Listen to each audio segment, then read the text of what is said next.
और आज हम आगे के क्वेश्चन आंसर पे काम करेंगे जहां पर हमने कल क्वेश्चन आंसर छोड़े थे, यहां से। तो दरअसल हमने नेक्स्ट क्वेश्चन हमारा ये था, मैंने आज सिर्फ क्वेश्चंस लिए हैं, आंसर के लिए थोड़ी सी ज्यादा जगह हो जाती है, फिर हमारे लिए करने के लिए जगह कम बचती है। तो 10.17 क्वेश्चन, जरा ध्यान से देखिए क्या कह रहा है 10.17 क्वेश्चन में।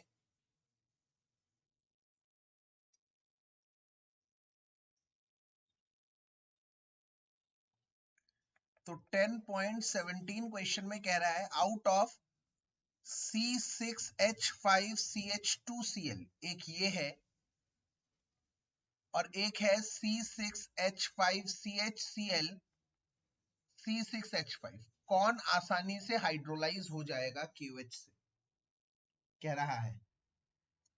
तो एक चीज आप गांठ मान लीजिए बच्चों, इस चीज को कहते हैं बेंजीन। C6H5 मतलब बेंजीन है जिसकी एक वैलेंसी खाली है, वो कोई भी हो सकती है, ऊपर वाली इधर वाली कोई भी हो सकती है।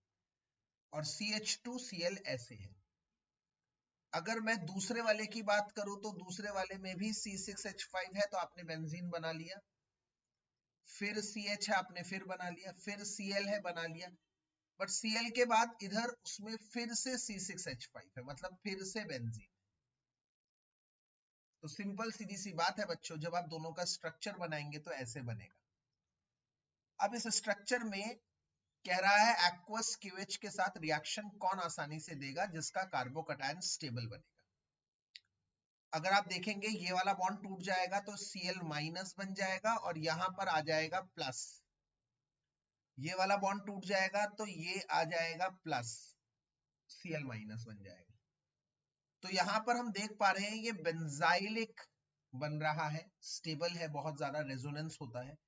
पर यहां पर अगर हम देखें यहां पर भी रेजोनेंस हो सकता है और यहां पर भी, तो ये तो डबल स्टेबल है, दो दो जगहों से स्टेबल है। बिल्कुल आम भाषा में बात करूं तो ये 1 डिग्री कार्बोकैटायन है, चेक करिए जरा, ये 1 डिग्री कार्बोकैटायन है। आम भाषा में बोलूं तो एक कार्बन से डायरेक्ट एक कार्बन जुड़ा हुआ है।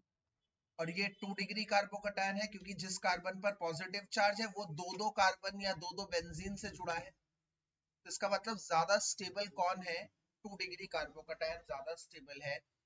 ये हुआ आंसर, ये आपका आंसर, क्योंकि डबल बेंजीन से जुड़ा हुआ है, अगर उसमें एक बार रेजोनेंस होगा तो उसमें डबल रेजोनेंस होगा। इजी क्वेश्चन था। ऐसे ही क्वेश्चन बोर्ड्स में भी आते हैं, बहुत अतरंगे क्वेश्चंस नहीं आते हैं, हम लोगों को समझ की जरूरत है, बस ठंडे दिमाग की जरूरत है और कुछ नहीं है। पेशेंस ही सारे आंसर्स का की है। 10.18 क्वेश्चन को अगर मैं ध्यान से देखता हूं, कह रहा है para dichlorobenzene has higher melting point than ortho and meta. अगर मैं पैरा डाइक्लोरोबेंजीन बनाता हूं बच्चों, दिस इज पैरा डाइक्लोरोबेंजीन। अगर मैं ऑर्थो डाइक्लोरोबेंजीन बनाता हूं तो एक यहां पर रहेगा और दूसरा क्लोरीन ऑर्थो पर रहेगा। अगर मैं मेटा वाली की बात करता हूं तो एक यहां पे रहेगा एक यहां पे रहेगा। अगर मैं मेल्टिंग पॉइंट की बात करता हूं तो कल मैंने एक बात बताई थी, तीन फैक्टर्स बताए थे, बॉइलिंग पॉइंट और मेल्टिंग पॉइंट के तीन फैक्टर्स। डायरेक्टली प्रोपोर्शनल होगा, बताइए किसके, मॉलिक्यूलर मास के, यस। इनवर्सली प्रोपोर्शनल होगा ब्रांचिंग के, और डायरेक्टली प्रोपोर्शनल होगा एक सिमेट्री के, यस। ये वाला पॉइंट, सिमेट्री वाला पॉइंट यहाँ पर कंसीडर करेंगे हम, क्योंकि तीनों का मॉलिक्यूलर मास सेम है, तीनों में ब्रांचिंग सेम है, तो हमारे पास सिमेट्री का ऑप्शन बचता है। तो आप देख पा रहे हैं इसकी सिमेट्री सबसे अच्छी है, बिल्कुल सही। तो इसीलिए ये अच्छी तरह से पैकिंग होगा, पैकिंग एक शब्द है बेटा, इस शब्द को लर्न कर लीजिए। जिसकी सिमेट्री अच्छी होगी उसकी पैकेजिंग अच्छी होगी। पैकेजिंग मतलब जब ऐसे पैराडाइक्लोरोबेंजीन बहुत सारे होंगे, एक और इसके पास होगा, तो आप समझिए कितना कॉम्पैक्ट पैकिंग होगा। अब जब पैकिंग कॉम्पैक्ट होगी तो इसको मेल्ट करने में हमें ज्यादा ताकत लगेगी, ज्यादा फोर्स लगेगी। तो इसका मतलब इसका मेल्टिंग पॉइंट हाई है क्योंकि इसकी सिमेट्री बहुत अच्छी है, एंड क्या एक दूसरा शब्द नहीं लिखना भूलेंगे, एंड एफिशिएंट पैकिंग। पैकिंग बहुत अच्छी है इसकी, पैकिंग बहुत अच्छी है, या गुड पैकिंग, क्लोज पैकिंग, कुछ भी।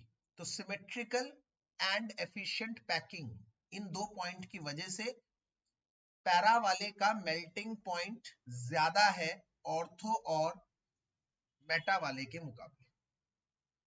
ठीक है, मेरे ख्याल से समझ में आ गया होगा। This is all we need बेटा। अपने घर बैठकर आप सिर्फ 1 घंटे में जो सबसे ज्यादा प्रॉब्लम देती है ऑर्गेनिक के क्वेश्चंस, ऑर्गेनिक के कन्वर्जंस, कहीं जाने की जरूरत नहीं, हमें घर बैठकर मिल रहा है। आप आराम से तसल्ली से, इससे बढ़िया कुछ नहीं हो सकता। पूरे मन से आप, पूरे श्रद्धा से आप इसको देखिए, आपको बहुत अच्छा फायदा देगा। आप देखेंगे ऑर्गेनिक बहुत इंप्रूव हुई है। इन्हीं क्वेश्चंस में से पेपर में क्वेश्चन पूछे जाते हैं। अब आता है अगला, कन्वर्जन। जब हम कन्वर्जन की बात करते हैं तो पहला कन्वर्जन है इसमें से उठाते हैं, वो है प्रोपीन से प्रोपेन 1 ऑल। मैं इसको अगले पेज पे लिखता हूं, प्रोपीन, इसका फर्स्ट पार्ट 10.19 का फर्स्ट पार्ट, प्रोपीन मतलब ये, और प्रोपेन 1 ऑल है। देखो हमारे वो टिप्स कितने काम आएंगे जो ऑर्गेनिक पे हमने अभी बताए थे। तो सबसे पहले डबल बॉन्ड रिमूव करना है, हाँ जी। आप मार्कोनिकॉफ कर सकते हैं, एंटी मार्कोनिकॉफ कर सकते हैं। सवाल आता है किस तरह का प्रोडक्ट चाहिए, कोई मुझे बताएगा ये कैसा प्रोडक्ट है, 1 डिग्री या 2 डिग्री? 1 degree, exactly. और मैंने आपको क्या सिखाया अभी, 1 डिग्री प्रोडक्ट, 1 डिग्री अगर चाहिए तो व्हाट शुड आई डू, मुझे क्या करना पड़ेगा? Yes, very good, very good, very good, मतलब HBr डालेंगे, वेरी गुड, परऑक्साइड की प्रेजेंस में, तो ये बन जाएगा ब्रोमीन, इधर लग जाएगा। अब कुछ नहीं करना। अगर आप सोच रहे हैं सर हमें तो OH चाहिए, आपने तो एंटी मार्कोनिकॉफ या मार्कोनिकॉफ से Br लगा दिया, तो बेटा इसमें परेशान मत होइए। पहले आप डबल बॉन्ड हटाइए, तो पहले आप उस पोजीशन पे फंक्शनल ग्रुप लाइए, तो 1 डिग्री बनाइए, तो फिर इस ब्रोमीन को हटाकर OH बनाना, मतलब हेलो एल्केन से alcohol banana, is just a simple task. कोई मुझे बताएगा क्या ऐड करना चाहिए मुझे यहाँ पर? नहीं बेटा, उल्टा, SOCl2 यहां से यहां होगा, SOCl2, यस, एक्वस की वजह। एक बार सब ध्यान से सुनिएगा, SOCl2 में अल्कोहल में डालता हूं ताकि हेलो एल्केन बने। अभी मुझे हेलो एल्केन से अल्कोहल चाहिए, मतलब अगर RX से ROH चाहिए तो एक्वस KOH डालो। अगर ROH से हेलो एल्केन चाहिए, SOCl2 डालो। ये बहुत इंपॉर्टेंट आपके स्लाइड बन गई, बहुत इंपॉर्टेंट। प्लीज, ये लर्निंग है, मैंने कल कहा था लर्निंग को नोट कर लीजिए। ये लर्निंग है कि RX को एक्वस KOH पे डालेंगे तो अल्कोहल बनेगा, और अल्कोहल में SOCl2 डालेंगे तो वो आपको हेलो एल्केन देगा। ठीक है, कितनी सिंपल चीज है, इसको कितनी जगह आप यूज कर सकते हैं। ठीक है ना, मल्टीपल जगह आप इसका इस्तेमाल कर सकते हैं, सिंपल। चलिए अगला क्वेश्चन देखते हैं। अगला है इथेनॉल से ब्यूट 1 कल मैंने आपको समझाया था, ये वही वाला क्वेश्चन है, दोबारा से आ गया, दोबारा आ गया, और मैं चाहता हूं इसको दोबारा से आपको मुझे इसको दोबारा बताना है आपको। मैंने कल आपको इसको 2 तरीकों से बताया था, मैं दोनों तरीके दोबारा बताना चाहता हूं, क्योंकि इस क्वेश्चन में बहुत सारी चीजें हमें सीखने को मिलती हैं। पहले तो जैसे ही मैंने देख लिया इसमें 2 कार्बन है, उसमें 4 कार्बन का अल्काइन है, अल्काइन, ज्यादा कार्बन का अल्काइन, तो पहले मेरा माथा ठनका, और मैंने कहा हायर अल्काइन बनाने के लिए एक रिएक्शन सर ने बताई थी, वो है सोडियम अल्काइनाइड के साथ रिएक्शन। पर ये तभी मुमकिन है जब आपके पास हेलो एल्केन हो। तो अभी तो फिलहाल आपके पास ये चीज अल्कोहल है, तो फटाफट आप इसमें अल्कोहल को हेलो एल्केन में बदलना चाहते हैं, तो क्या डालना चाहिए मुझे बताइए तो जरा एक बार। Yes, very good, very good, SOCl2 sir डाल दिया सर, SOCl2। SOCl2 डालने के बाद सर अब व्हाट टू डू, अब हेलो एल्केन बन गया है, अब ये डाल दीजिए। तो इसमें सर हम डाल देंगे NaC triple bond C R dash, इसका नाम है सोडियम एल्काइनाइट।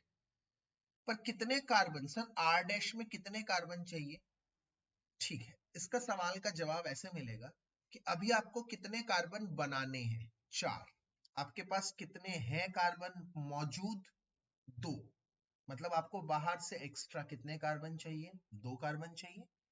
तो अगर आप देखें यहाँ पर एक कार्बन ये है और एक कार्बन ये है, ऑलरेडी 2 कार्बन आपके पास है।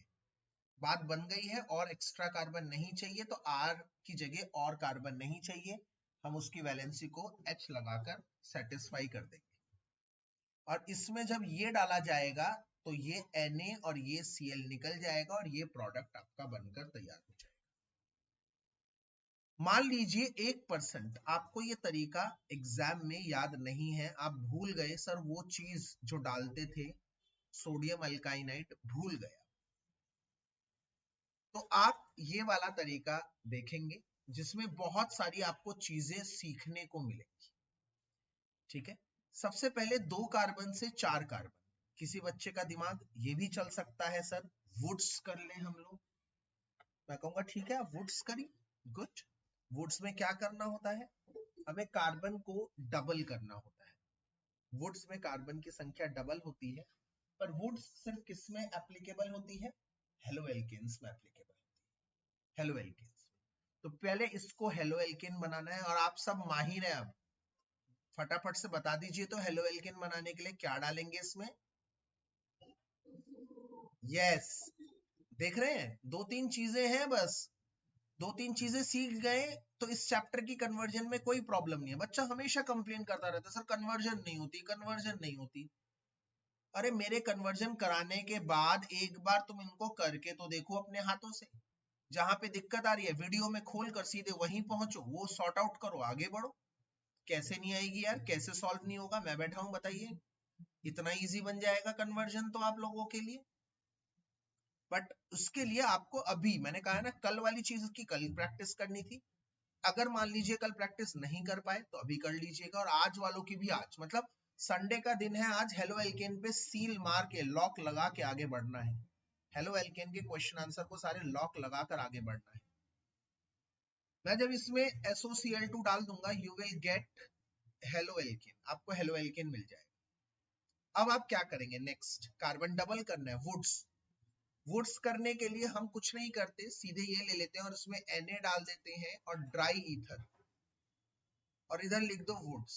आपको यहाँ 2 लिखने की कोई जरूरत नहीं है, no need of balancing. Wurtz में अपने आप हेलो एल्केन में सोडियम लिया, ड्राई ईथर लिया, 2 कार्बन थे, अपने आप ऑटोमेटिकली आपके पास 4 कार्बन आ जाएंगे। तो इसका मतलब इस क्वेश्चन में अगर आपको मान लीजिए इथेनॉल से ब्यूटेन बनाना था, अगर पेपर में आ जाए इथेनॉल से ब्यूटेन बनाना है, तो आप लोग ये कर सकते हैं। अब सवाल आता है ब्यूटेन से ब्यूटाइन कैसे बनाना है, सिंगल बॉन्ड से ट्रिपल बॉन्ड कैसे बनाना है, इस बात को कैसे डील करेंगे? इस बात को कैसे डील करेंगे कि सिंगल बॉन्ड से ट्रिपल बॉन्ड बनाना है? तो सिंगल बॉन्ड से ट्रिपल बॉन्ड बनाने के लिए मैंने अभी आपको बताया, पहले विसिनल डाइहैलाइड बनाना है, किसी भी तरह से विसिनल डाइहैलाइड बनाओ। और विसिनल डाइहैलाइड कैसे बनाएंगे बेटा? सबसे पहले इसमें एल्कीन बनाएंगे। पहले एल्कीन कैसे बनाएंगे? इसमें हैलोजन डाल देंगे तो ये हेलो एल्केन बनाएगा, हेलो एल्केन बन गया आपका। इसमें अल्कोहलिक KOH डाल दीजिए तो आपका ये बन गया एल्कीन। देखिए ध्यान से, शायद ऑडियो में थोड़ी सी डिस्टरबेंस आ रही होगी, पर मेरे ख्याल से मेरी आवाज क्लियर आ रही है ना? थोड़ी सी पीछे से बैकग्राउंड में थोड़ी सी प्रॉब्लम है, भी रास्ते में थोड़ा सा कुछ, हाँ ठीक है, थोड़ा सा मैनेज कर लीजिए। 5 मिनट की बात है, मेरे ख्याल से कुछ फंक्शन हो रहा है, अभी हो जाएगा, पास हो जाएगा वो फंक्शन, ठीक है ना? पर मैं नहीं चाहता किसी भी तरह से हमारा क्लास में इंटरप्शन आए, मैं रुकूं किसी भी तरह से, तो काम चलते रहना चाहिए। तो अगर ऑडियो में दिक्कत हो तो प्लीज बताइएगा। तो आप पहले एल्केन को आपने हेलो एल्केन बनाया और फिर उससे एल्कीन बनाया, तो यहाँ पर एक और चीज हमने सीख ली, मान लो एग्जाम में एक कन्वर्जन में एल्केन से एल्कीन बनाना है, तो आप लोग इसको यूज कर सकते हैं, ठीक है। दूसरा क्या है, अब आप एल्कीन से एल्काइन कैसे बनाएंगे, कल हमने बताया कि इसमें हम डालेंगे Br2CCl4 की प्रेजेंस में। हाँ जी बेटा, कौन बच्चा मुझे बताएगा Br2CCl4 की प्रेजेंस में अगर एल्कीन में डालेंगे तो क्या बनेगा? यस, दोनों जगह ब्रोमीन लग जाएगा, दोनों जगह ब्रोमीन लग जाएगा। और अब इसमें दो चीजों का कॉम्बिनेशन डालेंगे, दो चीजों का कॉम्बिनेशन। आप मुझे बताएंगे दो चीजों का कॉम्बिनेशन, कौन बताएगा? जो सीधे यस, अल्कोहलिक KOH और दूसरा NaNH, ये दोनों डालेंगे। बेटा मैं 2 मिनट के लिए क्लास पॉज कर रहा हूँ, 2 मिनट बस, 2 मिनट के बाद, तब तक आप इन क्वेश्चंस को एक बार कर लीजिए।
Okay, sorry for the disturbance.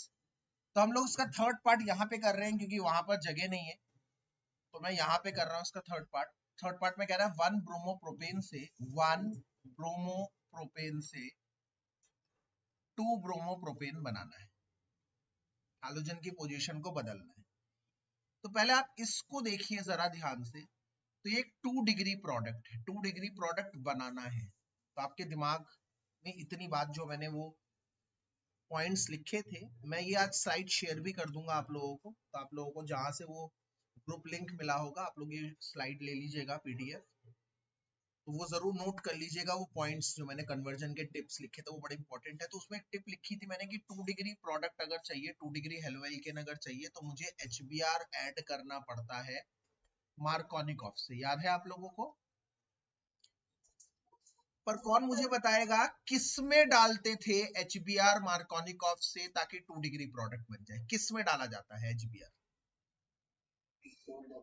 Yes, very good very good. Double bonds में HBr डालोगे तो वो 2 डिग्री प्रोडक्ट देगा, डबल बॉन्ड।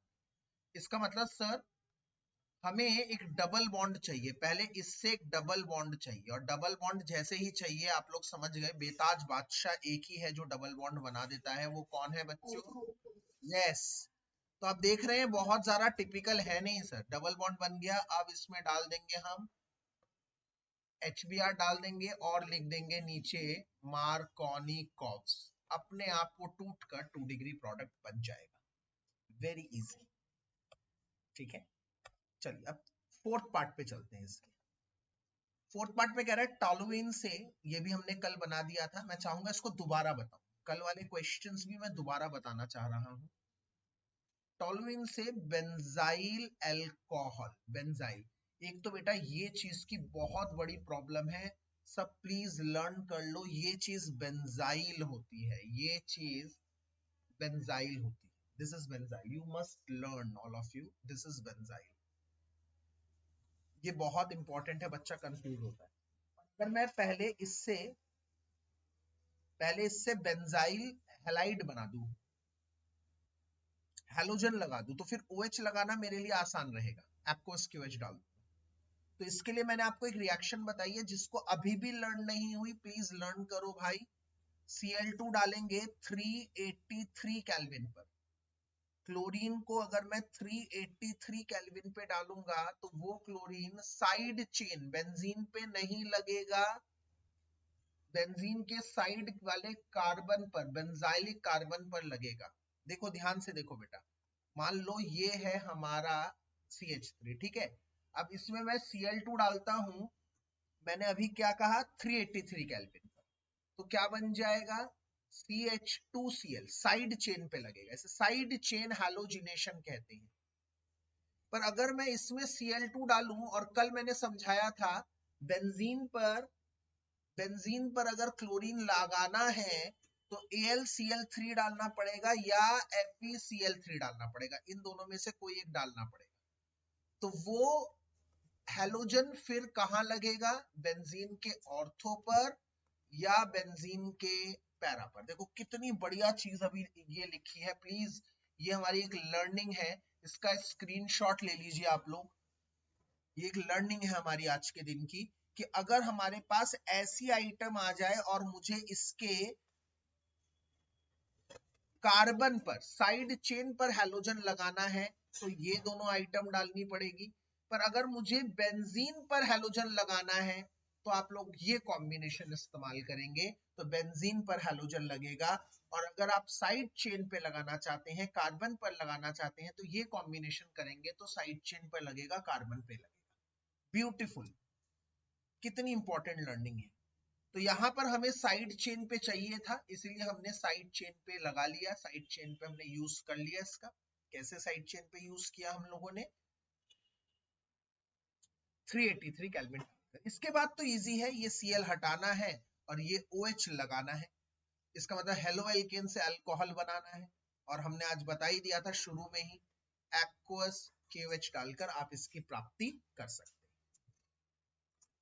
ठीक है, चलिए फिफ्थ पे चलते हैं, क्या कह रहा है फिफ्थ एक बार देखते हैं। फिफ्थ कह रहा है बेंजीन से, ओके ये रहा बेंजीन, बनाना है 4 ब्रोमो नाइट्रो बेंजीन, 4 पर ब्रोमो होना चाहिए और नाइट्रो बेंजीन होना चाहिए, ये बनाना है। ठीक है, ये चीज बना, ठीक है। इसके लिए मैं आप लोगों को सभी से एक अलग चीज बताता हूं, एक अलग चीज बनाना चाहता हूं, आप लोगों को एक लर्निंग देना चाहता हूं।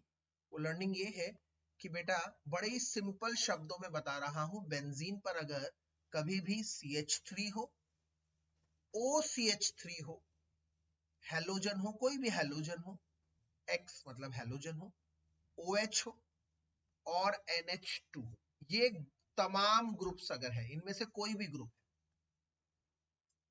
आपको पता होना चाहिए अगर बेंजीन पर CH3 है तो उसका नाम है टोलुइन, बेंजीन पे CH3 होता है।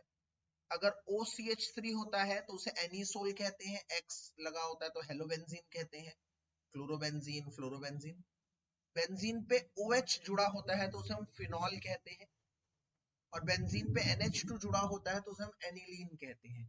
ये तमाम कोई भी इनमें से अगर जुड़ा हो, बहुत इंपॉर्टेंट बात है आज की मॉर्निंग की, बहुत इंपॉर्टेंट लर्निंग, इनमें से कोई भी ग्रुप जुड़ा हो तो ये सब एक ही चीज करते हैं, plus resonance, plus are effect, ये सब मिलकर प्लस आर इफेक्ट करते हैं, प्लस रेजोनेंस करते हैं। प्लस रेजोनेंस का मतलब होता है बच्चों, प्लस रेजोनेंस का मतलब होता है ये बेंजीन को इलेक्ट्रॉन देते हैं, प्लस करते हैं, बेंजीन में प्लस इलेक्ट्रॉन देते हैं, बेंजीन में इलेक्ट्रॉन देते हैं, प्लस रेजोनेंस करते हैं। बेंजीन में इलेक्ट्रॉन देते हैं तो बेंजीन के ऑर्थो पैरा पोजीशंस एक्टिवेट हो जाते हैं, एक्टिवेट मतलब इलेक्ट्रॉन रिच हो जाते हैं। और अगर ortho para position electron rich हो जाते हैं ना बेटा, इन पोजीशन, इन ग्रुप्स को ऑर्थो पैरा डायरेक्टिव ग्रुप्स कहा जाता है।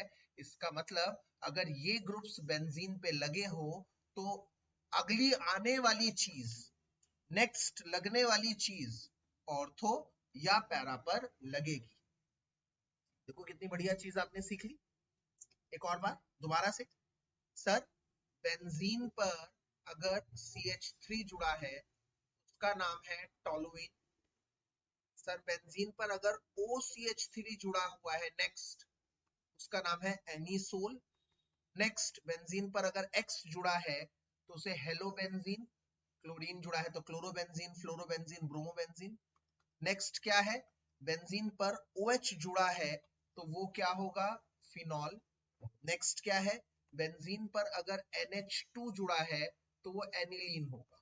यस, ये तमाम ग्रुप्स में सर एक कॉमन बात बताइए तो, ये तमाम ग्रुप्स प्लस आर इफेक्ट करते हैं, प्लस रेजोनेंस मतलब बेंजीन को इलेक्ट्रॉन देते हैं, जिसकी वजह से बेंजीन के ऑर्थो पैरा पोजीशन एक्टिवेट हो जाते हैं, इलेक्ट्रॉन रिच हो जाते हैं, इलेक्ट्रॉन रिच हो जाते हैं, अमीर हो जाते हैं, रिएक्शन करने के लिए बेताब हो जाते हैं, और ऑर्थो पैरा डायरेक्टिव ग्रुप्स कहलाते हैं। मतलब अगर ये जुड़े होते हैं तो आने वाले ग्रुप्स हमेशा ऑर्थो या पैरा पर जुड़े होते हैं। Beautiful beautiful. वहीं पर इसके ऑपोजिट पार्टी में कौन खड़ा है भाई साहब, ऑपोजिट पार्टी में खड़ा है कि अगर बेंजीन पर जुड़े हैं NO2, अगर NO2 जुड़ा है तो नाइट्रोबेंजीन कहलाएगा, COOH बेंजोइक एसिड, ये दोनों मेन है, मैं ज्यादा डिटेल में नहीं जाऊंगा, यही दोनों आप लोगों में आएंगे।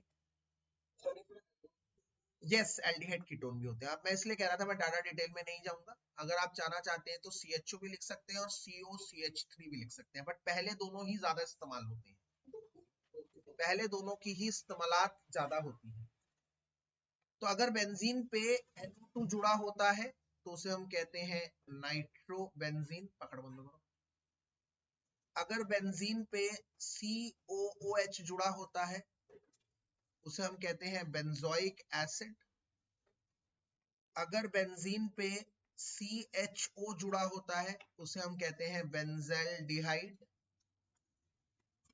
अगर बेंजीन पे COCH3 जुड़ा होता है उसे कहते हैं एसीटोफिनॉन। ये लर्न कर लीजिएगा, नाम इसलिए लिखे हैं मैंने। सर ये ग्रुप्स क्या करेंगे, मतलब एल्डिहाइड कीटोन कार्बोक्सिलिक एसिड, ये तो एक चैप्टर है, आप चैप्टर को पता ही, aldehyde ketone and carboxylic acid एक चैप्टर है।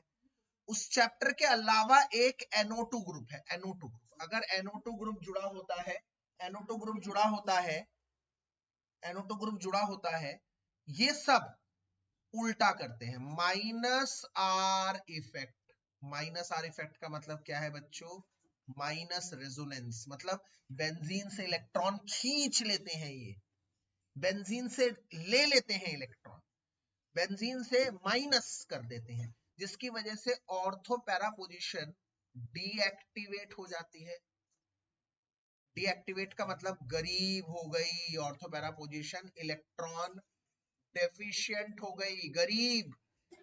ऑर्थो पैरा पे कोई रिएक्शन नहीं होगी, ऑर्थो पैरा गरीब हो चुका है भाई।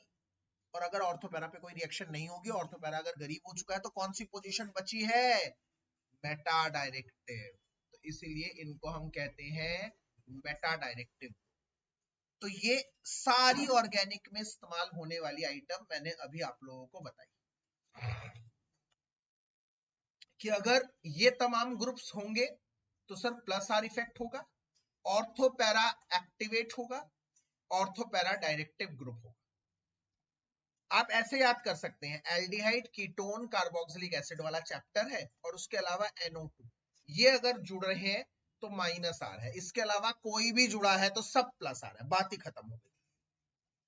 ये माइनस आ रहा है, माइनस आ रहा है, इसका मतलब ये माइनस करेंगे, माइनस मतलब बेंजीन से इलेक्ट्रॉन लेंगे, बेंजीन से इलेक्ट्रॉन लेंगे तो बेंजीन हो जाएगा electron deficient, benzene electron deficient हो जाएगा तो ऑर्थो पैरा पोजीशन डीएक्टिवेट हो जाएगी, ऑर्थो पैरा पोजीशन डीएक्टिवेट हो जाएगी तो ऑर्थो पैरा पोजीशन कोई रिएक्शन नहीं होगी, ऑर्थो पैरा पोजीशन पर कोई रिएक्शन नहीं होगी तो इसका मतलब रिएक्शन करने के लिए सिर्फ बचेगा मेटा पोजीशन, इसलिए ये मेटा पोजीशन पे रिएक्शन होगी और ये मेटा डायरेक्टिव ग्रुप कहलाते हैं। मेरे ख्याल से मेरी बात समझ में आ रही है। आगे चलते हैं क्वेश्चन आंसर वापस। अब सवाल आता है इस क्वेश्चन जहां से हमने ये शुरू करा था, यहां पर हमें एक NO2 दिख रहा है, ओ भाई साहब एक Br दिख रहा है। पहले तो मैं आप लोगों को ये बात क्लियर करना चाहता हूं कि ये चीज और ये चीज दोनों सेम है, मतलब ऊपर Br लगे या NO2 लगे उससे कोई फर्क नहीं पड़ता। कई बच्चे ये सोचते हैं जो ऊपर लगा है उसे पहले लगाना है हमें, कि NO2 लगाए ऊपर तो चलो NO2 पहले लगाएं। नहीं, ऐसा नहीं होता भाई। पहले वो लगता है जिसकी डिमांड होती है, जिसकी जरूरत होती है। अब उसको कैसे समझते हैं, तो पहले मैंने समझा दिया कि ये लिखे या ये लिखे एक ही बात होती है, क्योंकि बेंजीन गोल चीज होती है तो उसको घुमा के भी लिख सकते हैं। तो ऐसा कुछ नहीं होता, जो ऊपर लगा हुआ है वो पहले लगेगा, ये बिल्कुल गलत फिलॉसफी है। अब सवाल है NO2 कैसे लगेगा सर? NO2 लगता है नाइट्रेशन से, बेंजीन के नाइट्रेशन से, मतलब HNO3 और H2SO4 डालकर नाइट्रेशन किया जाता है और नाइट्रेशन में बेंजीन पे NO2 ग्रुप लग जाता है। Br2 कैसे लगता है? अभी अभी मैंने समझाया, हेलोजन लगाना है बेंजीन पे तो Br2 डालो और उसके साथ क्या डालना पड़ेगा? AlBr3 या FeBr3। अगर भाई Cl2 डालोगे तो AlCl3 डालना पड़ेगा या FeCl3 डालना पड़ेगा, तो Br2 डालोगे तो AlBr3 या FeBr3 डालना पड़ेगा, हेलोजिनेशन करना पड़ेगा। तो इसका मतलब सर हेलोजन लगाना है तो हेलोजिनेशन, NO2 ग्रुप लगाना है तो नाइट्रेशन। तो समझ में आ गया, पर पहले कौन सा करेंगे ये कैसे पता लगाया जाए? तो पहले कौन सा करेंगे ये कैसे पता लगाया जाएगा? वो डिपेंड करता है कि ये दोनों कैसे जुड़े हुए हैं एक दूसरे के रिस्पेक्ट से, ऑर्थो पैरा या मेटा। तो आपके पास दो ऑप्शन है, या तो ऑर्थो पैरा होता है या तो मेटा होता है। तो आप कहेंगे सर ये ऑर्थो पैरा है, बात खत्म। तो इसका मतलब हमें पहले कौन सा ग्रुप लगाना है? जो इन दोनों में से ऑर्थो पैरा डायरेक्टिव है। क्यों? क्योंकि जो पहले लगेगा उसके बाद जब हम सेकेंड ग्रुप लगाएंगे तो सेकेंड ग्रुप ऑर्थो पैरा पे लगेगा। पर अगर हम पहले मेटा पोजीशन पे लगा दें, मेटा डायरेक्टिव ग्रुप लगा दें, तो जो नेक्स्ट होगा वो मेटा पे लगेगा। तो क्योंकि ऑर्थो पैरा पोजीशन पर है और हमें पता है अच्छी तरह से Br ऑर्थो पैरा डायरेक्टिव है, तो पहले Br लगेगा। तो एक जनरल मिथ तोड़ दी कि ऊपर जो लगा है वो पहले नहीं लगता। तो हम पहले Br लगाएंगे भाई। Br कैसे लगाएंगे? Br2 डालेंगे और AlBr3 डालेंगे या फिर FeBr3 डालेंगे, तो अपन का ये तैयार हो जाएगा, इधर Br लग जाएगा। इसके बाद करेंगे नाइट्रेशन, NO2 ग्रुप लगाने के लिए नाइट्रेशन करेंगे HNO3 और H2SO4, तो नाइट्रो ग्रुप NO2 ग्रुप यहाँ पे आके लग जाएगा। उसको उल्टा कर देंगे तो यही बच जाएगा। आपको उल्टा करके दिखाने की कोई जरूरत नहीं, आप सीधे दिखा सकते हैं, ये बच जाएगा।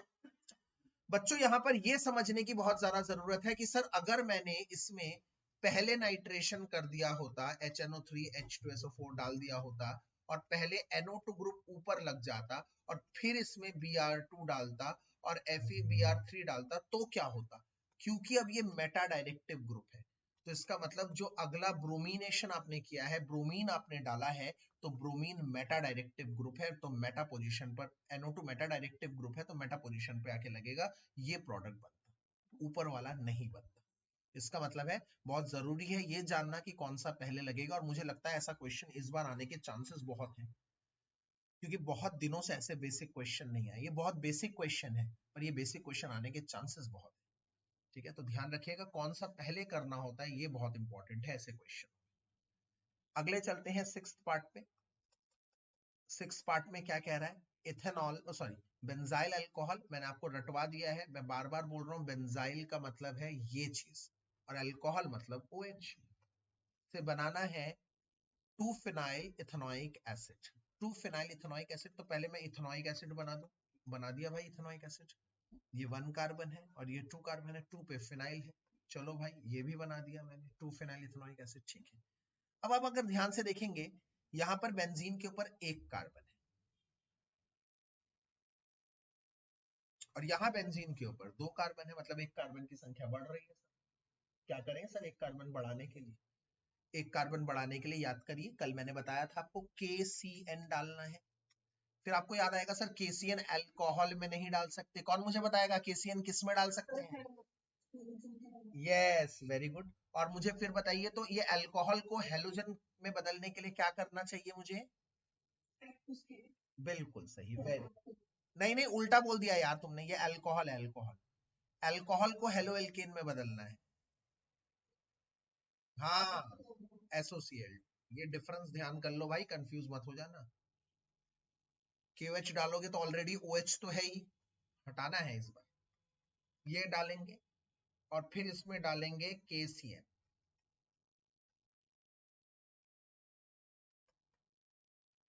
हमें ये याद रखना है, देखो अल्कोहल से बनाना है हेलोजन तो Cl डालना पड़ेगा, SOCl2। उल्टा करना होता, Cl हटाकर OH लगाना है तो एक्वस KOH, इस बात को याद कर लीजिए, फिर Cl। अब मुझे कौन बताएगा कि सर CN से एसिड कैसे बनता है, CN से एसिड कैसे बनता है? यस, जिस बच्चे को ध्यान नहीं है, आज के लेक्चर में शुरू में बताया था, CN से एसिड कैसे बनाया जाता है, कंप्लीट हाइड्रोलिसिस से। और कंप्लीट हाइड्रोलिसिस कैसे होता है ये कौन बताएगा, क्या डालना पड़ता है मुझे? बिल्कुल सही जवाब, वेरी गुड, वेरी गुड, बहुत बढ़िया।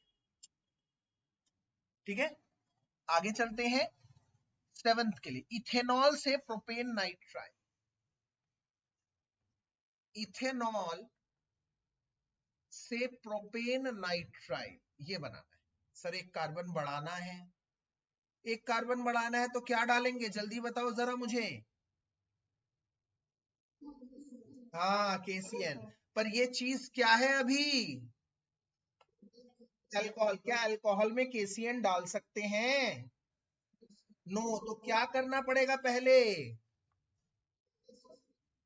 यस, पहले इसमें SOCl2 डालेंगे और इसे हेलोजन बनाएंगे, और फिर क्या डाल देंगे? KCN। यस, यही क्वेश्चंस आते हैं बेटा पेपर में, जो 5 मार्क का क्वेश्चन आता है ना, 2 कन्वर्जन आ जाती है, फिर आप लेके बैठ जाते हैं क्या करेंगे यार, ये कन्वर्जन तो आ ही नहीं रहा, आ ही नहीं रहा। अरे सिंपल कन्वर्जन होती है यार, थोड़ा सा तो दिमाग लगाएंगे। अगला कह रहा है एनिलीन से chlorobenzene. Aniline is this and chlorobenzene is this.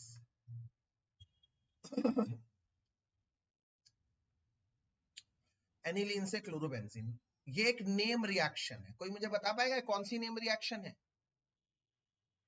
देखते हैं किसने पढ़ रखा है ये चैप्टर थोड़ा सा। नेम रिएक्शन है, किसी को याद है?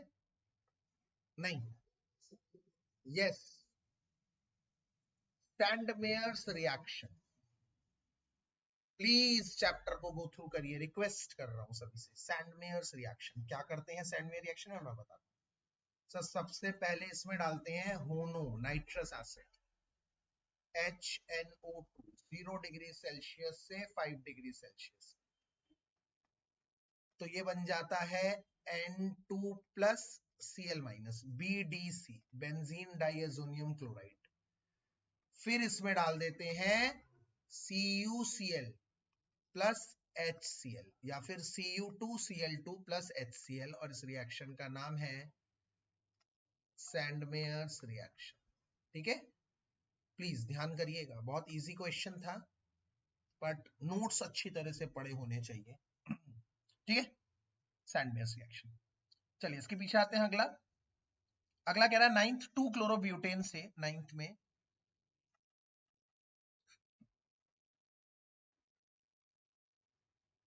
बनाना है 1 2 3 4 5 6, ये बनाना है। We have to prepare this.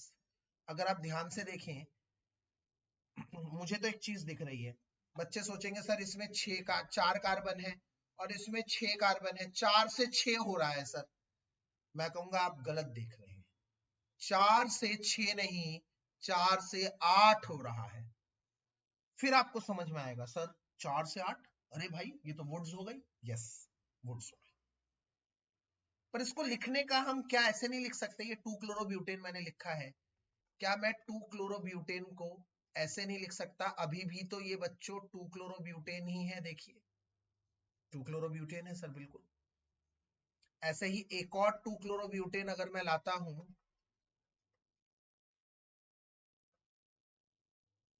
बिल्कुल, और इसमें डाल देता हूं 2 Na ड्राई ईथर और लिख देता हूं वुड्स, तो सर देखिए ध्यान से, दरअसल ये दोनों पार्ट जुड़ जाएंगे। देखो ध्यान से देखो, अब आपको समझ में आ रहा हो दोनों पार्ट कैसे जुड़ गए, with the removal of 2 NaCl, NaCl निकल गए और ये दो पार्ट जुड़ गए। तो दरअसल हमारे देखने पे भी, नजरिए पे भी कई बार बहुत कुछ डिपेंड करता है। हम सोच रहे हैं यार स्ट्रेट चेन में 4 से 6 बन रहे हैं, नहीं, टोटल 8 बन रहे हैं, 4 से 8, तो वुड्स रिएक्शन डबल करता है। इसके बाद 10th क्वेश्चन में चलते हैं। 10th क्वेश्चन क्या कहता है? 10th क्वेश्चन कहता है 2 मिथाइल 1 प्रोपीन। तो पहले आप प्रोपीन बनाइए और फिर 2 पे मिथाइल बनाइए। ठीक है, ये बन गया 2 मिथाइल प्रोपीन। इससे बनाना क्या है? इससे बनाना है 2 मिथाइल प्रोपेन और 2 पे क्लोरो भी लगाना, मतलब डबल बॉन्ड को तोड़ना है, डबल बॉन्ड को तोड़ना है और क्लोरीन लगाना है। अगर मैं H लगा दूं, इस वाले कार्बन पर एक भी H नहीं है, इस वाले कार्बन पर 2 H होंगे। तो अगर हम ध्यान से देखें डबल बॉन्डेड कार्बन को, ये रहा डबल बॉन्डेड कार्बन, इसमें मुझे तोड़ना है, मैं HCl डाल दूं और मार्कोनिकॉफ में HCl होता है, याद रखिए HCl कहां नहीं होता है? Anti Markovnikov. तो HCl डालू तो हाइड्रोजन कहां जाएगा according to the Markovnikov rule? जिसके पास ज्यादा हाइड्रोजन है। हाइड्रोजन कहां पे जाएगा? जिसके पास ज्यादा हाइड्रोजन है। और क्लोरीन कहां पे जाएगा? जिसके पास कम। इस तरह से ये प्रोडक्ट अपने आप एक स्टेप में बन जाएगा। मतलब इसमें कुछ नहीं करना था, आपको डबल बॉन्ड तोड़ना था। आपके दिमाग में घंटी बजी, डबल बॉन्ड टूटता है HBr से, फिर आपको समझ में आएगा यहाँ Cl डालना है तो HCl डालेंगे, फिर आपको समझ में आएगा तो Cl कभी भी मार्कोनिक एंटी मार्कोनिकॉफ में नहीं डालता है, तो यहाँ मार्कोनिकॉफ में HCl डालेंगे, प्रोडक्ट आपका तैयार हो जाएगा। बिल्कुल सरल रिएक्शन। 11th में कह रहा है इथाइल क्लोराइड। इथाइल मतलब 2 कार्बन है, क्लोराइड मतलब Cl है, और बनाना है प्रोपेनोइक एसिड। अच्छा, बच्चा पता है क्या करता है? कॉमन एरर बताता हूं आप लोगों को। बच्चा क्या करता है? प्रोप मतलब 3 कार्बन बना देता है, फिर एसिड ग्रुप जोड़ देता है। अरे भाई 3 कार्बन बना दिया फिर एसिड जोड़ दिया, एसिड में भी तो एक कार्बन है, तो ये तो ब्यूटेनोइक बन गया, गलत हो गया। इसका मतलब ये बनेगा आपका प्रोपेनोइक एसिड। हाँ भाई, कौन मुझे बताएगा इधर कितने कार्बन है? 2, और उधर कितने कार्बन है? 3। एक कार्बन बढ़ाना है तो क्या करना है? KCN, बिल्कुल सही, गुड गुड। तो हम KCN डालेंगे, और KCN हेलो एल्केन में डलता है और ये हेलो एल्केन ही है, तो हमारे लिए तो भाई बहुत अच्छी बात बन गई। अब CN से एसिड बनाना है, CN CN से एसिड बनाना है, क्या करेंगे? यस, कंप्लीट हाइड्रोलिसिस, बिल्कुल सही जवाब, H2O/H, बिल्कुल सही। चलिए अगले पे चलते हैं, 12th क्वेश्चन पर। ब्यूट 1इन से एन ब्यूटाइल मतलब नो ब्रांचिंग आयोडीन बना। सबसे पहले इस क्वेश्चन का ट्रिक पॉइंट क्या है कि डबल बॉन्ड तोड़ना है।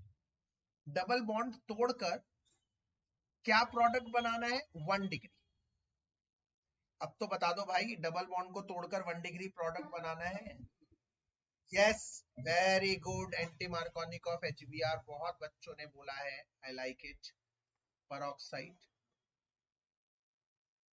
यहां आ गया Br, ठीक है। अब इस Br को हटाकर आयोडीन बनाना है। कौन सी नेम रिएक्शन है बच्चों ये? यस, क्या डालेंगे? NaI और ड्राई एसीटोन। रिएक्शन का नाम है Finkelstein reaction. Yes,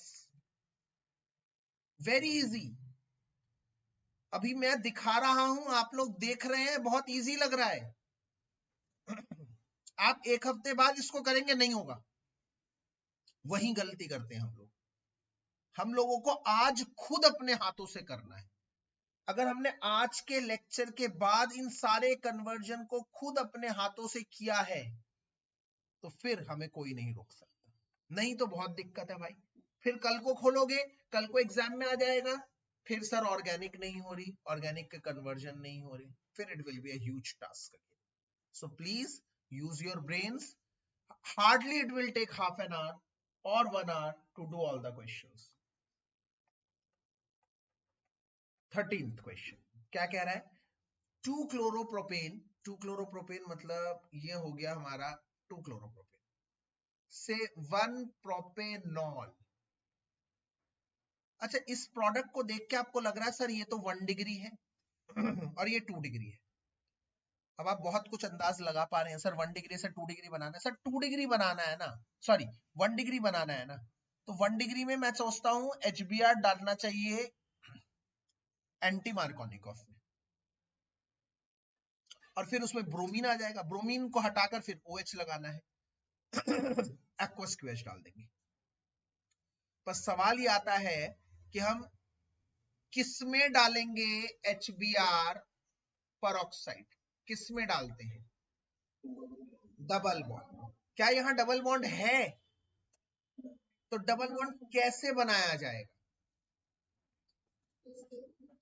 yes yes yes, alcoholic KOH से डबल बॉन्ड बनाया जाएगा, इससे बनाया जाएगा। फिर इसमें आप डाल दो HBr, फिर आप इसमें डाल दो पेरोक्साइड, फिर इसमें ब्रोमीन यहां आ जाएगा। जब ब्रोमीन यहां आ जाएगा फिर इसमें डाल दो एक्वस KOH, तो आराम से KBr निकल जाएगा, OH लग जाएगा। ये रहा 13 पार्ट। 14 पार्ट में आइसोप्रोपाइल अल्कोहल से आयोडोफॉर्म, ये भी मैं मना कर रहा हूं, जब मैं एल्डिहाइड कीटोन कराऊंगा तब करवाऊंगा इस क्वेश्चन को, मैंने कल भी एक छुड़वाया था। उसके बाद अगला है 15 पार्ट क्लोरोबेंजीन से पैरानाइट्रोफिनॉल। 15 पार्ट क्लोरोबेंजीन से पैरानाइट्रो, पैरा पर नाइट्रो है और फिनॉल है। तो पहले तो मैंने, आप लोग मन में बिठा लो, सर ये चीज बनाओ या इसको उल्टा करके बनाओ, बात एक ही है, कोई बड़ी बात नहीं है, ठीक है। पहले तो आपको ये समझना पड़ेगा। फिर दूसरा आपको समझना पड़ेगा सर कि इससे ये बनाना है, Cl हटाकर OH लगाना है। तो कोई मुझे बताएगा, एक प्रोसेस होता था उसे हम कहते थे डाउस प्रोसेस, किसी को याद है? यस, अल्कोहल में, बट इस चैप्टर में ही बता रखा है। क्या डाला जाता है? NaOH डाला जाता है। टेम्परेचर प्रेशर कौन बताना चाहेगा मुझे, कितना टेम्परेचर और कितना प्रेशर होता है डाउस प्रोसेस में? High temperature, yes 623 kelvin. And what about pressure? बिल्कुल सही जवाब, यस 310 एटमॉस्फेरिक प्रेशर। इन दोनों कंडीशन पर ये बन जाता है OH। अब OH लग गया, NO2 ग्रुप लगाना है। NO2 ग्रुप कहां पर है, ऑर्थो, पैरा या मेटा, कहां पर है आप लोग बताइए तो मुझे जरा। पैरा। तो पैरा के लिए हम लोग जानते हैं, we are already aware para के लिए OH ग्रुप तो पैरा डायरेक्टिव ही होता है। OH ग्रुप तो पैरा डायरेक्टिव ही होता है, बिल्कुल पैरा डायरेक्टिव होता है। तो हमें कुछ नहीं करना, हमें सिर्फ डायरेक्ट नाइट्रेशन कर देनी है। और नाइट्रेशन कैसे होती है, कौन मुझे बताएगा नाइट्रेशन, याद करिए। बिल्कुल सही जवाब। अब बात आई है HNO3 और H2SO4 डालकर NO2 ग्रुप लग जाएगा पैरा पोजीशन पर। Very good. 16th 2 ब्रोमोप्रोपेन से 1 ब्रोमोप्रोपेन, 2 ब्रोमोप्रोपेन से 1 ब्रोमोप्रोपेन। अब मेरे ख्याल से बहुत अच्छी तरह से आप ये जान गए हैं, कल भी हमने एक्स्ट्रा क्वेश्चन करा था। सर ये 1 डिग्री प्रोडक्ट है, देखो आइडियोलॉजी कहां से आ रही है, ये सर 1 डिग्री प्रोडक्ट है, ठीक है भाई, ये 1 डिग्री प्रोडक्ट है। तो इसका मतलब सर एंटी मार्कोनिकॉफ लगेगा, पर एंटी मार्कोनिकॉफ किस में लगता है, डबल बॉन्ड में लगता है। ये डबल बॉन्ड नहीं है, तो इसमें अल्कोहलिक KOH डालेंगे तो ये डबल बॉन्ड बनेगा। अल्कोहलिक QH से ये डबल बॉन्ड बनेगा। फिर अल्कोहलिक QH को हटा देंगे, कैसे, HBr, और क्या डालेंगे, पेरोक्साइड। तो इससे हम लोगों का डायरेक्ट ये क्वेश्चन बन जाएगा। ठीक है, समझ में आई, बिल्कुल इजी। 16th 17th क्लोरोइथेन से ब्यूटेन, क्लोरोइथेन से ब्यूटेन, 1 2 3 4, सर डबल करना है, सिंपल डबल, Na डाल दिया, ड्राई ईथर डाल दिया और नीचे लिख दिया वुड्स, खत्म, खत्म खेल। 18th क्वेश्चन क्या कह रहा है, बेंजीन से डाइफेनाइल, कल ही बताया था मैंने सर, बेंजीन से डाइफेनाइल बनेगा। जैसे इनमें होता है, यस इनमें वुड्स होता है, बेंजीन में फिटिक होता है, पर फिटिक के लिए भी तो हैलोजन चाहिए ना, इसमें हैलोजन नहीं है। कौन मुझे बताएगा बेंजीन में हैलोजन लगाने के लिए क्या किया जाता है। नहीं बाबू, उल्टा बोल दिया। 383 केल्विन पे Cl2 अगर 383 केल्विन डालोगे तो साइड चेन पे लगता है, बेंजीन पे लगाने के लिए AlCl3, यस AlCl3, तो it will form what, it will form Cl। अब आप लोग इस पे Na लिख सकते हैं, ड्राई ईथर लिख सकते हैं और फिटिक रिएक्शन लिख सकते हैं, ये डबल कर देगा कार्बन को। 18th 19 is very important, tert butyl bromide से। टर्ट मतलब होता है, सब बच्चे याद कर लीजिए, ये है टर्ट, टर्जरी, ये टर्जरी है। ब्रोमीन लगा दिया तो हो गया टर्ट ब्यूटाइल ब्रोमाइड, से बनाना है iso butyl bromide. Now what is iso, iso भी हम जानते हैं, आइसो ये होता है, आइसो ये होता है ब्यूटाइल ब्रोमाइड।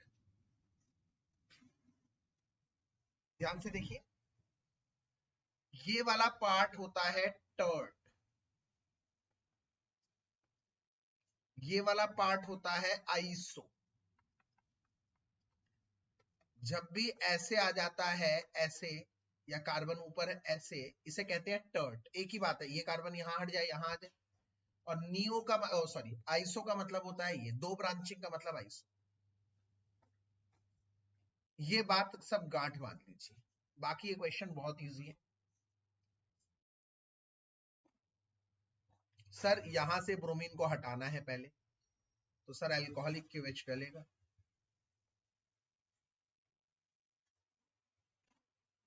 यहां डबल बॉन्ड आ जाएगा।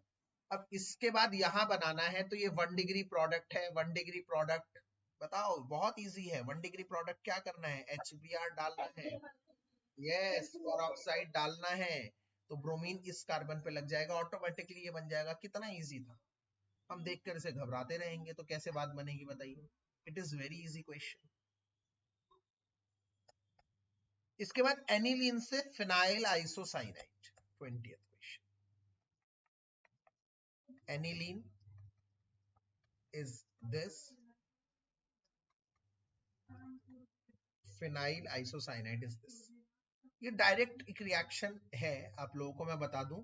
ये 1 डिग्री एरोमेटिक अमाइन है, और 1 डिग्री एरोमेटिक हो या 1 डिग्री एलिफेटिक अमाइन हो, वो आइसोसाइनाइड, याद है ना आइसोसाइनाइड टेस्ट, याद आ रहा है किसी को? कार्बाइल अमाइन टेस्ट, उसमें क्या क्या डाल, यस, CHCl3 और KOH डालते हैं, ये सीधे बन जाएगा, और इस रिएक्शन का नाम कार्बाइल अमाइन रिएक्शन या कार्बाइल अमाइन टेस्ट है। ये सीधे बन जाता है इन दोनों से। ये चैप्टर 4 अमाइंस में है, वहां पर इसको हम डिस्क्रिप्टिवली बताएंगे। यहाँ पर इसका रूल इतना ही था। हाँ जी बताइए। हाँ बिल्कुल, हम यहाँ पे बैलेंस नहीं कर रहे बच्चे। बाबू देख, हमने तो सिर्फ एरो के ऊपर लिख दिया है ना, हम यहाँ पर बैलेंस नहीं कर रहे। आप लिखो, बैलेंस करके लिखो, ठीक है? और ठीक है, अच्छा रहेगा, बैलेंस करके लिखो। आप 4 KOH नहीं डलता, 3 KOH डलता है, याद रखना। CHCl3 है ना, तो 3 KOH डालेंगे, तो 3 K 3 Cl के साथ निकल जाएंगे। याद आ रहा है कुछ ऐसा? यस, इस तरह से रिएक्शन होगा। 3 OH बचेंगे, 3 OH को 3 H चाहिए, ऐसे बता रखा है मैंने, आप लोग देख सकते हैं।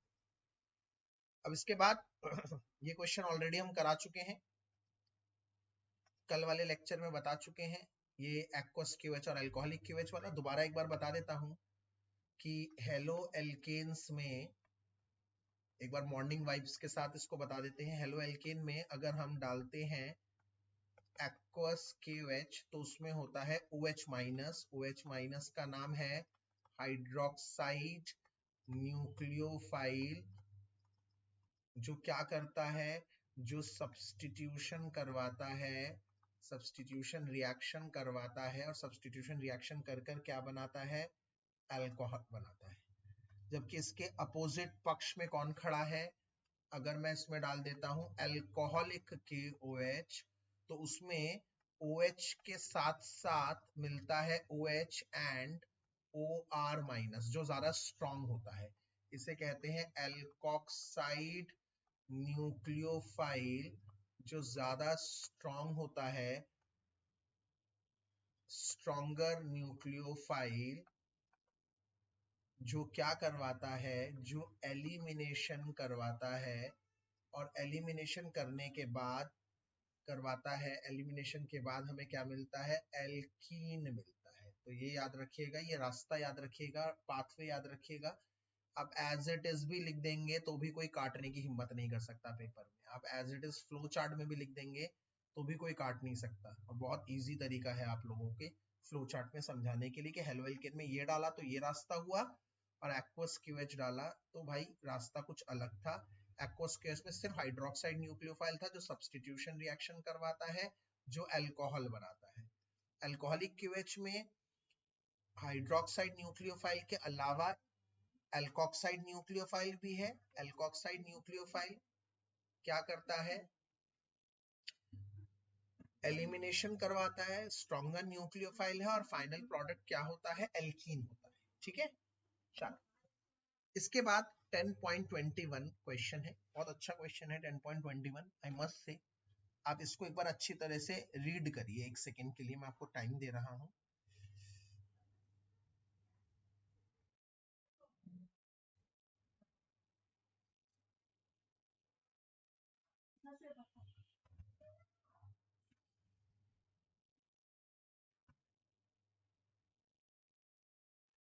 एक बार इसको जरूर अच्छी तरह से रीड करिए प्लीज।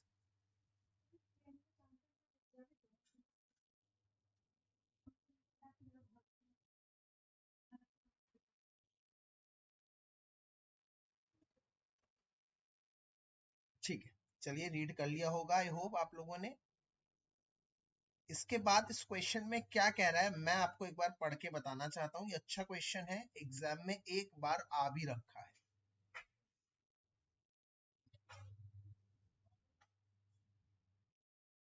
कह रहा है primary alkyl halide C4H9Br, C4H9Br ये कंपाउंड है, ये कंपाउंड A है। ठीक है, जैसे जैसे वो बोल रहा है, is reacted with alcoholic QH।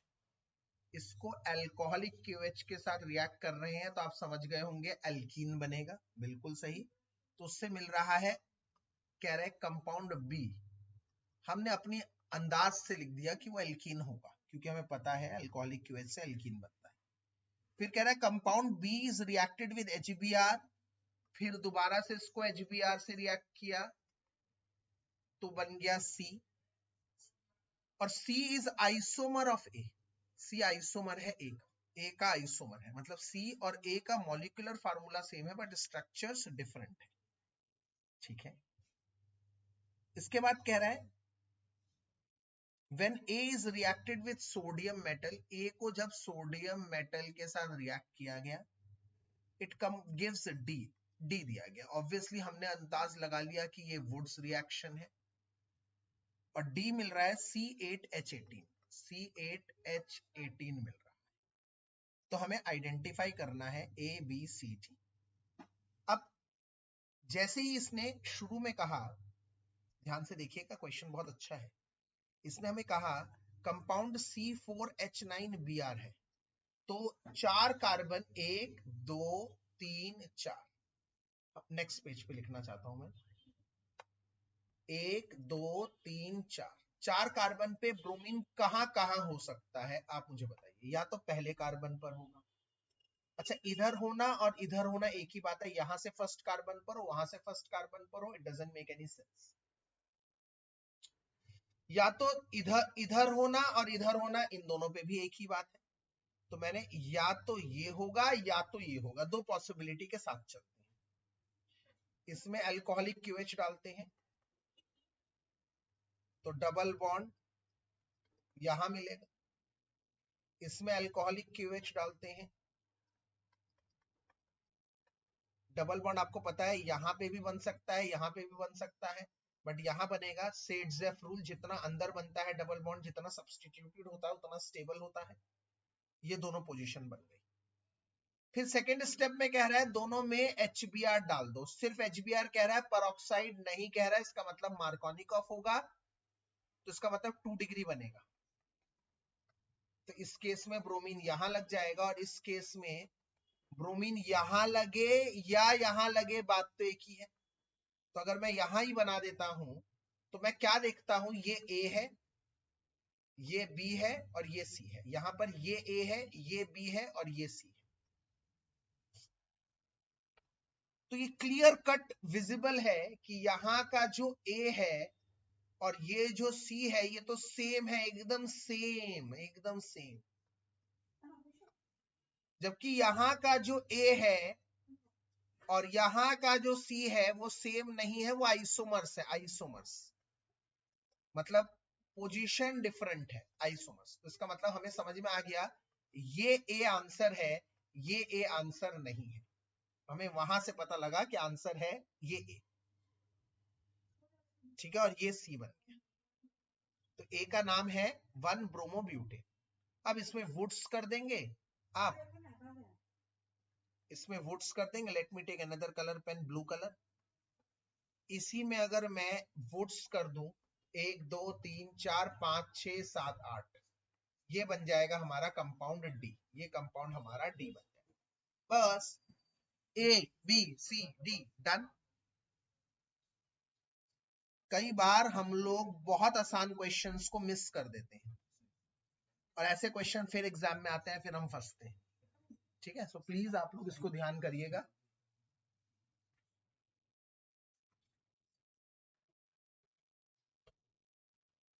ठीक है, पहले आप ऐसा जरूर चार्ट बनाइएगा, इस चार्ट से आपको बहुत हेल्प मिलती है। ये चार्ट एग्जाम में भी जरूर बनाइएगा, जब भी ABCD वाले क्वेश्चन हो। हम लोग एल्डिहाइड कीटोन जब चैप्टर करेंगे उसमें बहुत प्रैक्टिस करेंगे ऐसे ABCD वाले क्वेश्चंस की। अब आते हैं एक एक करके, जैसे ये पहला क्या है, N-ब्यूटाइल क्लोराइड। N-ब्यूटाइल क्लोराइड ये है आपका, और कह रहा है इसमें अल्कोहलिक KOH डालेंगे। क्या इजी क्वेश्चन है यार, दुनिया भर का। कह रहा है इसमें अल्कोहलिक QH डालेंगे। अभी कितने क्वेश्चन कर दिए हमने तो ऐसे, भाई डबल बॉन्ड बन जाएगा। ये फर्स्ट पार्ट हो चुका है। बहुत इजी। सेकेंड पार्ट ब्रोमोबेंजीन, ले भैया ब्रोमोबेंजीन बना दिया। कह रहे रिएक्टेड विद मैग्नीशियम, इसको मैग्नीशियम के साथ रिएक्ट कराओगे तो ये क्या बनेगा, कौन मुझे बताएगा कौन सी रिएक्शन है ये? Yes, Grignard reagent. कितना इजी है यार, बैठ के देखना ही तो है। ग्रिग्नार्ड रिएजेंट बन गया, ग्रिग्नार्ड रिएजेंट। सर तीसरा क्या कहता है? तीसरा कहता है क्लोरोबेंजीन को हाइड्रोलिसिस, क्लोरोबेंजीन का हाइड्रोलिसिस किया तो बच्चे सोचते हैं सर HCl चला जाएगा और OH लग जाएगा। इसको मैं अलग से बताना चाहता हूं, अलग से। ध्यान से देखो, क्योंकि इसमें मुझे एक चीज एक्स्ट्रा भी बतानी है। ये रहा क्लोरोबेंजीन और ये रहा इसका हाइड्रोलिसिस। अगर मैंने इसका हाइड्रोलिसिस किया तो बच्चे क्या सोच रहे हैं कि सर ये HCl के साथ चला जाएगा और यहां OH लग जाएगा। बट मैं कहूंगा ये रिएक्शन नहीं होगा। ये रिएक्शन क्यों नहीं होगा? क्योंकि ये वाला जो बॉन्ड है ये नहीं टूटेगा। बच्चों ये वाला बॉन्ड 3 कारणों की वजह से नहीं टूटता, जिसकी वजह से क्लोरोबेंजीन न्यूक्लियोफिलिक सब्स्टिट्यूशन रिएक्शन नहीं देते। 3 कारण कौन कौन से हैं, कौन मुझे बताएगा? पहला कारण क्या है? वेरी गुड, सबसे easy, partial double bond character, जिसकी वजह से ये बॉन्ड नहीं टूटता। दूसरा कारण कौन बताएगा मुझे? sp2 हाइब्रिडाइज्ड कार्बन, जिसकी वजह से लेस पोलर बॉन्ड। इसको इजीली हम क्या कह सकते हैं? Less polar bond. और तीसरा कारण क्या है? भूल गए सारे? Yes, very good, unstable. अगर ये टूट जाएगा तो ये बनेगा मौत का सामान, unstable phenyl carbocation, unstable phenyl carbocation बनेगा भैया। ये तो बहुत ही अनस्टेबल है, इसलिए बॉन्ड नहीं टूटता, इसीलिए ये न्यूक्लियोफिलिक सब्स्टिट्यूशन रिएक्शन नहीं देता, नो न्यूक्लियोफिलिक सब्स्टिट्यूशन रिएक्शन। परंतु पता है ना आपको एक बात, अगर मैं इसके ऑर्थो पर NO2 ग्रुप लगा दूं, पैरा पर NO2 ग्रुप लगा दूं, तो ये इलेक्ट्रॉन को विड्रॉ करके इस बॉन्ड को तोड़ने में हेल्प कर देते हैं। और इलेक्ट्रॉन विड्रॉइंग ग्रुप अगर लग जाता है तो ये बॉन्ड टूट सकता है, ये बॉन्ड टूट सकता है। 3 लगा दोगे तो ये बॉन्ड टूट सकता है। तो इसका मतलब EWG like electron withdrawing group like NO2 helps in breaking this bond, ये बॉन्ड को तोड़ने में मदद करता है।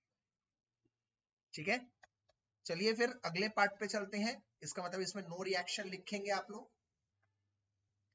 तो फोर्थ पार्ट क्या कहता है? फोर्थ पार्ट कहता है इथाइल क्लोराइड, मतलब ये रहा इथाइल क्लोराइड, इसमें एक्वस KOH डाल देंगे। क्या बदतमीज सवाल है, बताओ बताओ क्या बन जाएगा जरा? Cl हट जाएगा, OH लग जाएगा सर, है ना। कन्वर्जन करने के बाद चैप्टर बहुत आसान लगता है भाई। अगला क्या कह रहा है? मिथाइल ब्रोमाइड मतलब CH3 bromine is treated with sodium, sodium कर रहे हैं, ड्राई ईथर कर रहे हैं, मतलब वुड्स हो रहा है सर, तो कार्बन की संख्या डबल हो जाएगी। अगला क्या कह रहा है? Methyl chloride CH3 is treated with KCN, तो क्या बन रहा है? CH3CN, ऑब्वियसली CH3CN बन जाएगा, इथेन नाइट्राइल बन जाएगा। इस तरह के क्वेश्चन से रहा ये चैप्टर फिनिश। ठीक है, मैं बस एक चीज और बताना चाहूंगा और उसके बाद आज का लेक्चर हम वाइंड अप करेंगे। बस एक चीज और जो बहुत प्रिय है मुझे, मुझे लग रहा है इस बार ये क्वेश्चन आ सकता है। क्या है वो क्वेश्चन? क्वेश्चन है कि Cl क्लोरोबेंजीन आपका NCERT का एग्जाम्पल है। ऑल दो खैर ये अगले लेक्चर में आएगा, हमारे मॉड्यूल में ये क्वेश्चन है, पर मैं आज ही चाहता हूं वाइंड अप कर दूं ताकि अगली क्लास में हम अल्कोहल सी करें। ऑल दो chlorine is electron withdrawing group, ये इलेक्ट्रॉन विड्रॉइंग ग्रुप है, ठीक है भाई, मान लिया, good. But still it is ortho para directive, क्योंकि मैंने पीछे ही पढ़ा दिया कि ऑर्थो पैरा डायरेक्टिव है। इलेक्ट्रॉन अगर ले रहा है तो ये ऑर्थो पैरा पोजीशन को डीएक्टिवेट कर रहा है। मैंने भी समझाया, ऑर्थो पैरा पोजीशन को डीएक्टिवेट करने वाला मेटा डायरेक्टिव होता है, तो उसको मेटा डायरेक्टिव होना चाहिए। आप इसके आंसर में कैसे लिखेंगे? Chlorine is EWG, conducts -I, inductive खींचता है, and destabilize ortho para position for reaction. Ortho para position को डीस्टेबलाइज करता, ऑर्थो पैरा पोजीशन पे रिएक्शन होने नहीं देता। तो तुम कहोगे फिर कैसे हो जाती है सर? फिर हमें याद आएगा, अरे भाई इसके पास तो लोन पेयर भी है, इसके पास लोन पेयर भी है, लोन पेयर। एक हाथ से खींच रहा है बेंजीन से, बेंजीन के इन पोजीशन को डीएक्टिवेट कर रहा है, गरीब बना रहा है, गरीब प्लस गरीब बना रहा है। ब्लू पेन से मैंने शो किया है इंडक्टिव इफेक्ट, जिससे वो खींच रहा है और बेंजीन की इन पोजीशन को डीएक्टिवेट कर रहा है, गरीब बना रहा है। वहीं पर ये लोन पेयर दे भी रहा है, 3-3 लोन पेयर है, और इन पोजीशन को एक्टिवेट भी कर रहा है। दोनों काम एक साथ कर रहा है, और पूरी ऑर्गेनिक में कोई नहीं करता इसके अलावा, सिर्फ यही करता है। तो chlorine is electron withdrawing group, conducts -I and destabilizes ortho para position for reaction, but simultaneously due to its lone pair, इसके पास lone pair भी तो है, तो it also conducts +R, which stabilizes ortho para position, जो stabilize करता है ortho position। and याद रखना, ओरिएंटेशन मतलब कौन, ओरिएंटेशन मतलब कहां पे कौन लगेगा, ये कौन डिसाइड करता है, इंडक्टिव I या रेजोनेंस R? तो याद रखिएगा resonance. And orientation is decided by +R, hence it is O/P directive group. तो मुझे बहुत लग रहा है ये जरूर आएगा पेपर में। एक बार दोबारा समरी कर देता हूं। क्लोरीन एक इलेक्ट्रॉन विड्रॉइंग ग्रुप है, फिर भी ऑर्थो पैरा डायरेक्टिव है। तो भैया इलेक्ट्रॉन विड्रॉइंग जो होता है वो -I करता है और ऑर्थो पैरा पोजीशन को डीएक्टिवेट करता है, डिस्टेबलाइज करता है। परंतु उसके पास लोन पेयर भी है, तो ये रेजोनेंस भी करता है, स्टेबलाइज भी करता है। और ओरिएंटेशन कौन डिसाइड करता है, इंडक्टिव या रेजोनेंस? तो रेजोनेंस डिसाइड करता है ओरिएंटेशन। तो अगर रेजोनेंस करता है तो रेजोनेंस तो यहां पर स्टेबलाइज कर रहा है ऑर्थो पैरा पोजीशन को, एक्टिविटी बढ़ा रहा है, तो जीत रेजोनेंस की हुई, ऑर्थो पैरा डायरेक्टिविटी की हुई। अंत में ऑर्थो पैरा डायरेक्टिव कंपाउंड हुआ। मैं बार बार बोल रहा हूं बेटा, एक और चीज मैं बता देता हूं, एक और चीज ऐड ऑन करता हूं जाते जाते, वो ये, इस चैप्टर में ऑप्टिकल आइसोमेरिज्म, वो बहुत इंपॉर्टेंट है। ऑप्टिकल आइसोमेरिज्म, डेक्स्ट्रो, लेवो रोटेटरी, और जो मैंने आपको वन शॉट भेजा है, वन शॉट जो मैंने आपको वन शॉट भेजा है, वो वन शॉट जरूर देखिए, क्योंकि उसमें ऑप्टिकल आइसोमेरिज्म भी है, और ऑप्टिकल आइसोमेरिज्म से क्वेश्चन बहुत पूछे जाते हैं भाई इस चैप्टर में। तो प्लीज एक टारगेट बना के चलिए। मैं हमेशा बताता हूं, जिस बच्चे के सामने टारगेट होता है वही सक्सेसफुल होता है।